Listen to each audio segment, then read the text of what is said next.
This is Russian defense video reportedly taken from the cockpit of a drone. More drone footage from Russian television, this time in color. According to the U.S. military, the targets included the runway, the aircraft themselves, hangars, fuel, and more. In fact, I'll show you it all in just a minute on satellite images that are exclusive to Fox News.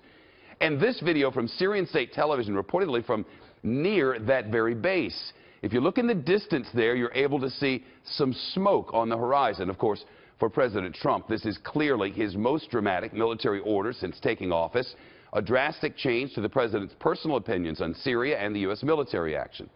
And more importantly, probably as a nation, it's a significant change to the U.S. approach in that war-torn nation and with dealing with the ruthless tyrant himself, who for years has been slaughtering his own people.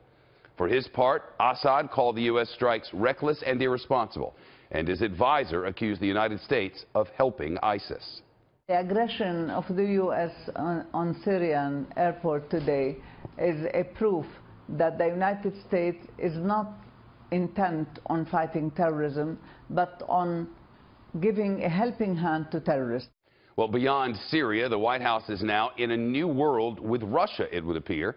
Along with Iran, Assad's biggest backer on the global stage is the Russians. As I mentioned, Fox has learned that a Russian warship is making its way toward our destroyers there. And we showed you the Prime Minister's response, indicating this is no longer a conflict by proxy. Now he puts it on the verge of a direct conflict. As for the Russian President, Vladimir Putin, he says President Trump ordered the strikes under a far-fetched pretext, his words. Putin saying Russia's military will reduce cooperation with the United States and reinforce Assad's air defenses. Much more on Russia in just a moment. But first, over on the wall, I want to show you exactly what the airstrikes targeted. Here's a satellite image of that Syrian base. It's a pretty expansive place. You see the runway and then the access lanes there. They're from ImageSat International. That's a private satellite company.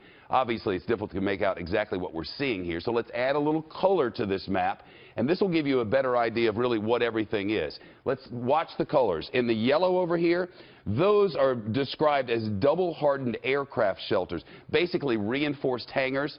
There are 13 of them in yellow. According to the military, they hit all 13 of them.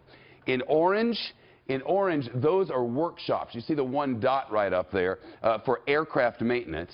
And then if you look in the blue down here, all of this, these are ammo storage areas. You can see that there are roads that lead up to them for storing ammo in all of these different places.